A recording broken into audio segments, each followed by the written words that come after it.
Hari mu kwezi kwa 12 umwaka w'amashuri wari ugiye gutangira. Elisa umwana w'umukobwa uri mu kigero cy'imyaka 18 yari agiye kwinjira mu mwaka wa nyuma w'amashuri yisumbuye.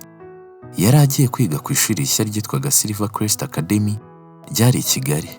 Elisa yari asanzwe aturuka i Rwamagana, aho yabanaga na nyina umubyara kuko se yapfuye akiri muto. Umunsi wa mbere w'ishuri, Elisa yinjiye mu ishuri atuje, yambaye imyenda y'ishuri, yateye ipasi bigaragara ko ari umukobwa w'isuku, ahetse igikapu cy'umukara ku rutugu, gusa ko wari umunsi we wa mbere ku maso ye hagaragaraga ubwoba ndetse n'amatsiko. Yinjiye ashaka intebe yo kwicaraho, areba impande zose, abona intebe imwe iticayeho umuntu gusa iriho igikapu. Yahindukiye agira ngo agende, yumva ijwi inyuma ye rigira riti, "Icare nta kibazo, ninjye wahoze wicaye." Yarahindukiye abona umuhungu usa neza, utuje mu maso, gusa agaragara nk'udashaka kuvuga amagambo menshi. Elisa arangije aramubwira ati, "Urakoze, nitwa Elisa." Umusore nawe aramusubiza ati, "Nitwa Brian." Brian yari azwi nk'umusore utuje, ukunda gusoma, utajya uvuga amagambo menshi mu bantu, ariko umaze imyaka 2 muri icyo kigo. Ikindi kandi bari bazi kuri Brian, yari umuntu ucecetse ariko w'inkoramutima ku bantu bake cyane. Elisa yicaye iruhande rwe, baraceceka bombi, ariko buhoro buhoro batangira kuganira ku masomo, ubuzima bw'ishuri ndetse n'ubuzima busanzwe. Mu minsi mike gusa, Elisa na Brian bari bamaze kumenyana cyane, bajyana gusoma ibitabo, bakinjira mu ishuri rimwe, ndetse rimwe na rimwe bagatemberana mu busitani bw'ikigo igihe amasomo arangiye. Nabavugaga ko bari mu rukundo, gusa byagaragariraga buri wese. Ijoro rimwe Elisa yari yicaye ku buriri aho bacumbikaga, maze afata telefone ye, afungura WhatsApp, abona message ya Brian igira iti, "Ndabizi ko ntacyo twigeze tubivugaho, ariko iyo ndi kumwe nawe mba numva nekanye. Ujya umbwira amagambo asanzwe, ariko akankora ku mutima. Umbabarire niba utiyumva nk'uko nanjye niyumva." Elisa yamaze akanya gato atavuga, arangije aramusubiza ati, "Nanjye ndabibona, ariko sinarinzi yuko nawe ubibona gutyo." Uwo munsi ntabwo bakomeje kuvugana byinshi. Buri wese yari atuje, atekereza kuri mugenzi we, ariko bombi bisa nk'aho ubuzima bwabo bwahindutse. Nyuma y'ibyumweru 2 Elisa na Brian bamenyanye, ibintu byatangiye guhinduka ku buryo bugaragara. Uko bwije n'uko bukeye barushagaho kuba hafi y'undi. Bari batangiye kwitabira group work hamwe, kujyana gufungura, ndetse rimwe na rimwe basubiraga ku ishuri baciye mu nzira ndende kugira ngo baganire bihagije. Brian ntiyavugaga amagambo menshi, ariko uburyo yitwaraga kuri Elisa, imikoro yamufashagamo, ukuntu yamuhamagaraga nimugoroba amubaza ati, "Ese wiriwe utuye umunsi?" Byose byari bimwe mu byo Elisa akundira Brian, harimo n'ijambo ndagukunda yamubwiye rimwe ariko rikamwuzura umutima.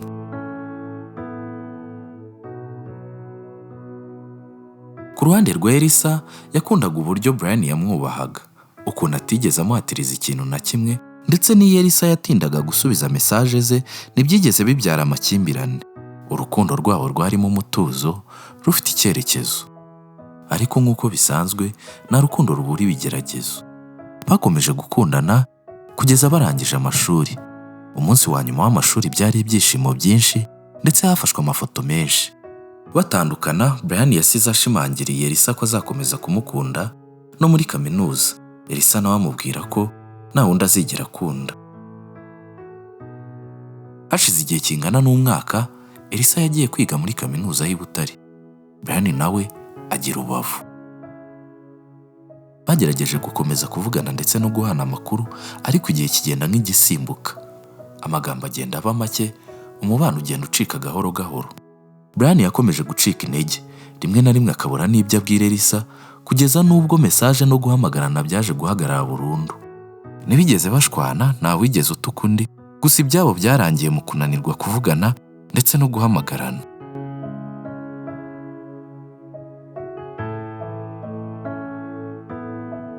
Nyuma y'imyaka 3, Elisa yaje kurangiza kaminuza ndetse abona akazi keza mu kigo cy'ubucuruzi i Kigali. Yari amaze umwaka ashakanye n'umugabo witwa Kevin, wamubaye hafi mu bihe bitari byoroshye bya kaminuza igihe Brian atari agihari. Kevin yari umugabo mwiza witonda, ukora mu bijyanye n'imari, ari nawe washakiye akazi Elisa mu kigo cy'ubucuruzi. Urugo rwabo rwari rumeze neza, Kevin yaramwubahaga, amwitaho, barasohokanaga, kandi bari bamaze iminsi baganira ku bijyanye no kubyara.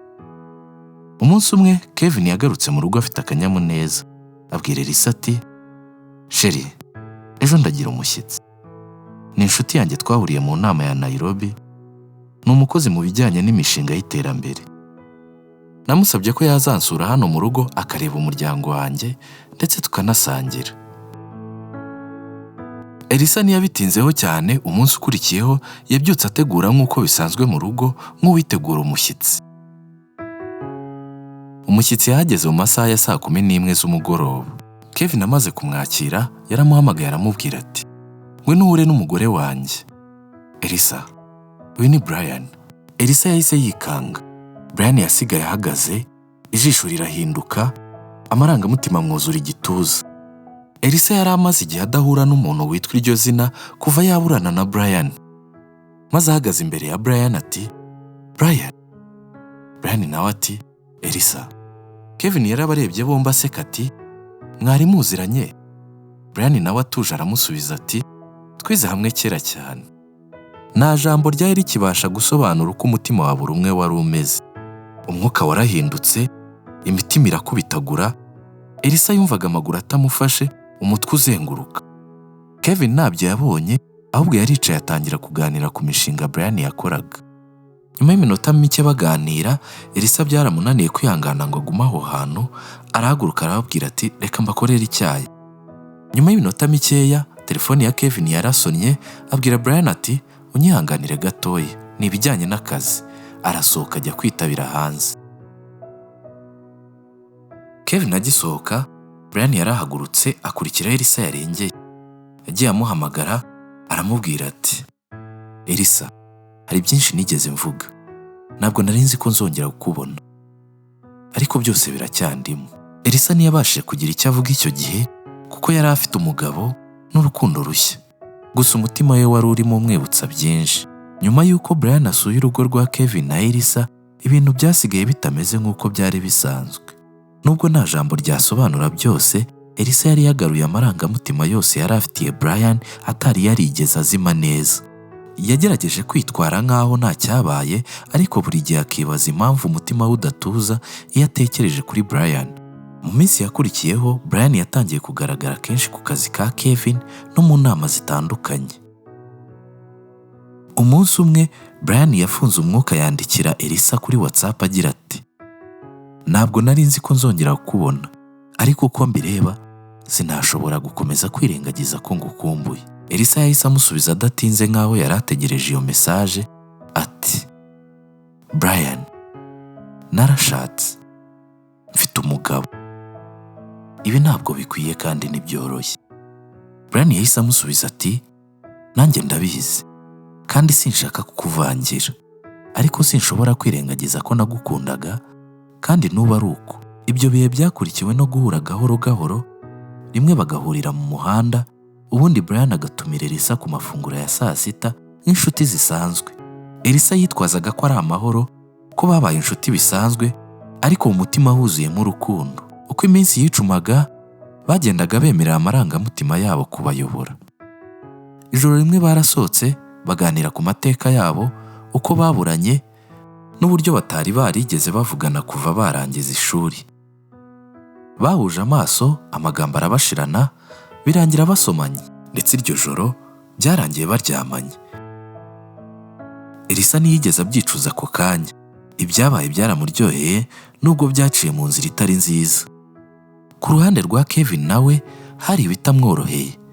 Yari amaze igihe akururwa n'umukobwa witwa Sandy, umunyamabanga usanzwe umwitaho cyane. Buri uko barebanaga bisangaga baseka buri gihe.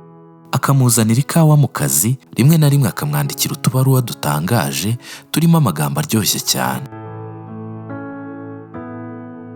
Umunsi umwe Kevin yageze ku kazi agaragara nk'utishimye. Sandy akimukubita amaso aramubaza ati, "Umeze neza Kevin?"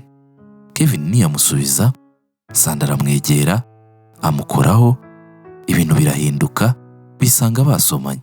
Kevin yasaga nk'aho yari abitegereje kuko yahise amubwira ati, "Tubonane nyuma y'akazi."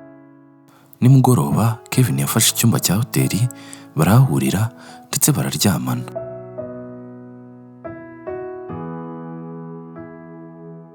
Nubwo byari ibihe byiza by'ibyishimo, ntibyabujije Kevin kwicuza.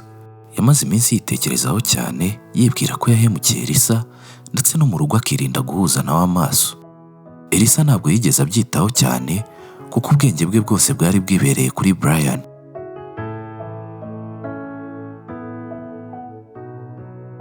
Kevin yaje kujya mu butumwa bw'akazi amarayo amezi 3. Akigaruka, Sandy yamusabye ko bahura bakaganira.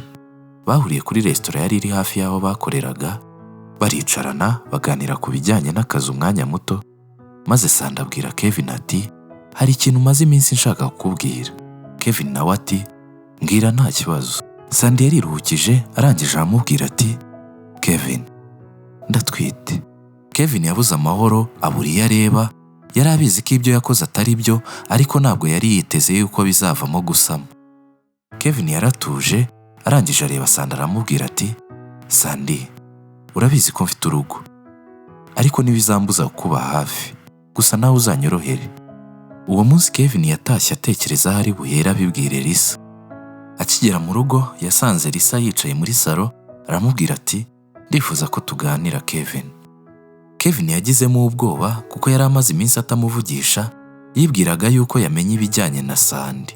Yaricaye, Elisa amuzanira icyo kunywa, amwicara iruhande, arangije aramubwira ati, Kevin, ndagukunda urabizi. Hari byinshi nakubwiye, nakabaye narakubwiye mbere hose. Njye na Brian ntabwo twiganye gusa, ahubwo twarakundanaga. Twaje kuburana, twongera guhura ari wowe uduhuje.